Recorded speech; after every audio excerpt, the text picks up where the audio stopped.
Hey guys, AntVenom here, and welcome back to another episode of Minecraft, and this is Tips and Tricks episode 2. In this video, I'm going to be showing you how to make like a really extensively tall cannon. And to learn the basics of making a cannon, check the annotation on the top left, and that'll show you how to do that. And on the top right, we'll give you basics on, generally how redstone works, just in case you're curious. And yes, I'm making this cannon out of wool in case I mess this up for the millionth time. I can just burn it down and try again. So yeah, once you have a cannon built, this is the really simple design used in the video and the annotation on the top left, you don't want to worry about like randomly building your rows up and adding redstone to it. That's probably where most people get confused because of doing that. What you need to do is concentrate on how compact your cannon is going to be. And the way I like doing that is you want to build out your layers first, up to about there. You don't need to build it here yet. And also what I'm going to do is where the source block for water is, I'm going to put a block right above it. And what that enables me to not do is place TNT right there accidentally. Well, it doesn't completely disable me from doing it, but the chances are a lot less likely when I place TNT here. Like, I'm not by accident going to place one there. So yeah, and it also gives me a way to build up on my layers. But yeah, so I'm going to build the layers one by one, and I'm not going to worry about attaching them with redstone yet. We're going to do that after, because that makes this whole process a lot easier. I'm going to keep doing this, and then I'll repeat it going all the way up until we get to about 10 layers or so. And it doesn't necessarily mean we're going to be using all 10 layers. It's sort of an example right now, at least until we figure out how long the redstone line goes.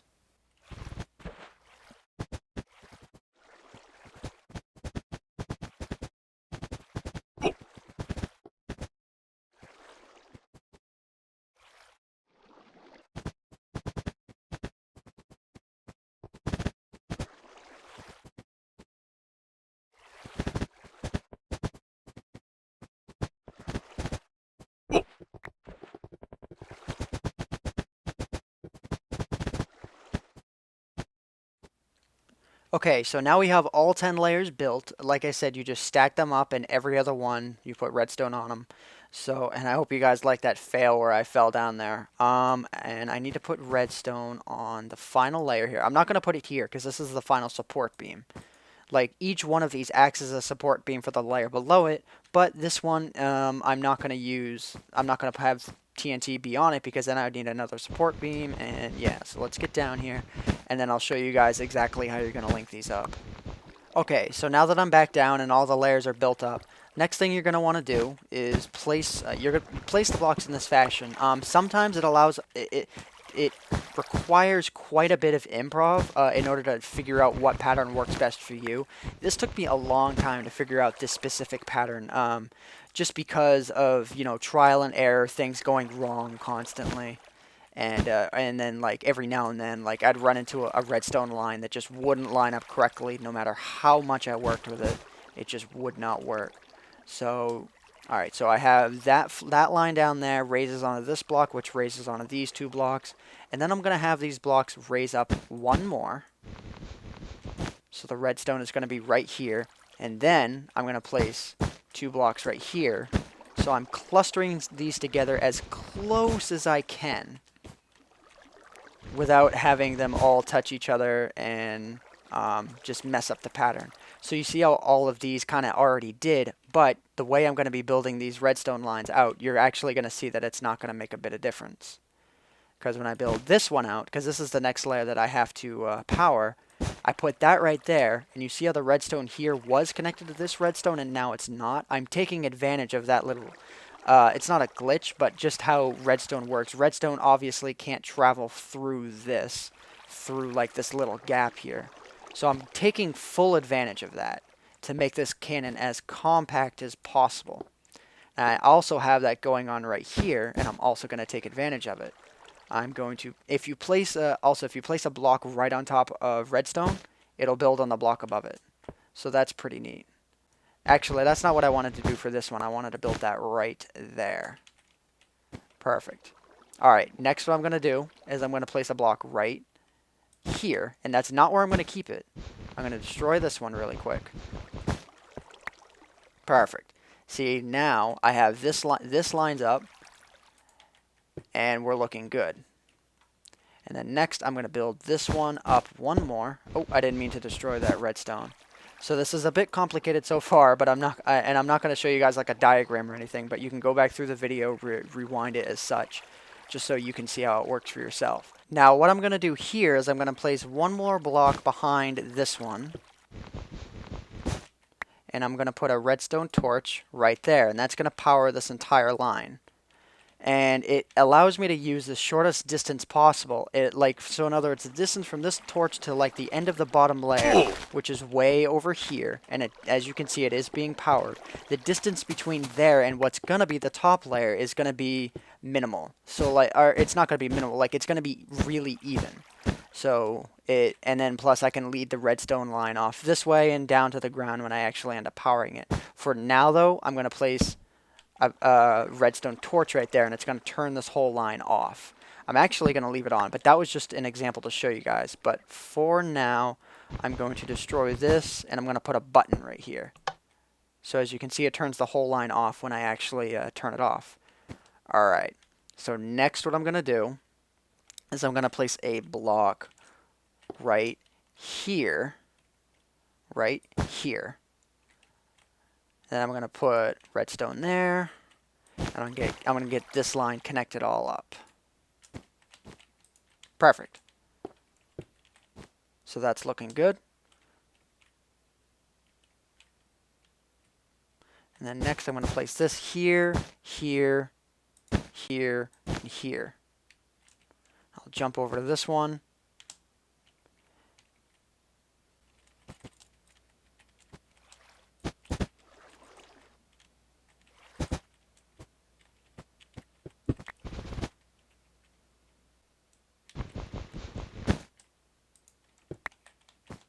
Alright, so as you can see, I destroyed the final block that I had up here just because this is going to be the final layer, and I don't really see it necessary to actually have that block there. If you're going to build any higher, though, then you will have to keep the redstone off of this and keep the wool up as high as you stack it. But because it's the final layer, I'm not really going to worry about that so much. So, oh crap, I didn't mean to fall there. But now what I'm going to do is I'm going to destroy the wool as it's going up here because it's like there's a monstrosity of it, and I don't really need all this wool here. Alright, and the next thing that we're going to do is where this redstone torch is, this redstone line that I set up here, we're going to set up the switch that's going to turn this whole beast on. So let's jump down here, let's get rid of the rest of the wool. I'm actually going to leave that one there because you'll see in just a second. And I'll place this down just like this, quick and dirty. Perfect. And okay, nighttime isn't upon us. I thought it was for a second. And now I'm going to place one more block here, and then a redstone torch, because if you look up through Redstone Basics, you do need that extra block there. And now I'm going to place a quick redstone line here, place a block here, and put a button on it. So when I hit this, okay, that was lag. Weird. I hit the button, but it didn't go off. Alright, so you hit the button and it turns the entire redstone line on. So as you can see, we have a fully functional cannon. And I'm going to test this out by putting some TNT into it. And it's completely armed. You can get into the cannon through this the way I set it up, or at least I think you can. If you can't, just build a couple blocks, climb up to the top, and head in. Alright. Let's load this beast. And one quick thing to note too is your first layer of TNT is going to be 7 blocks long, but don't place any TNT here or the block above it. The rest of it needs to be 6. So let's fill her up.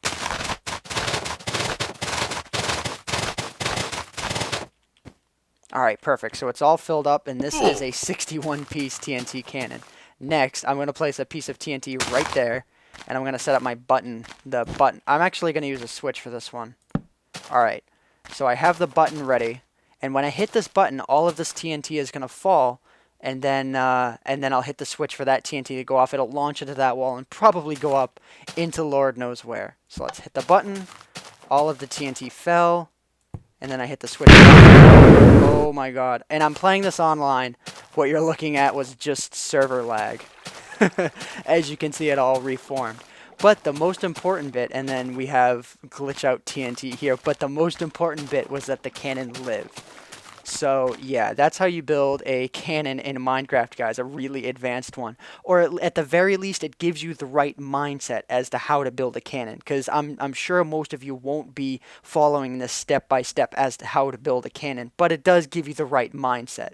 You need to keep your redstone as complex, as complex, or not complex, but like you need to keep it as condensed as you can, and you need to, build it up. You need to make sure that it all stays connected when it turns on.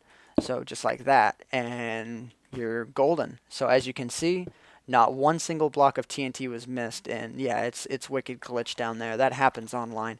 I'm running a multiplayer server, just so I can spawn the items to show you guys. And before I go, I do at least owe you guys the pleasure after that glitch of showing you guys, the cannon working in action, just because online servers tend to glitch. So I'm gonna place a few TNT right here, and as of right now, I didn't rig this cannon to fire the TNT automatically. That it's not too advanced to do that. You just have to connect the lines, and you have to add like 8. You have to add like 8 redstone repeaters slash delayers, all on their maxed out settings in order for the TNT to fire off at the perfect time. But yeah, so let's set that there, and I placed wool blocks over there just so, because the TNT, if it lands in the water, then it won't do any damage, and that's no fun, right? So let's hit that. TNT goes off. Release the TNT, and the TNT goes and puts a giant dent in the wall. So there you are, guys. Thank you all for watching. My name is AntVenom, and I bid you all farewell, and I hope to see you soon.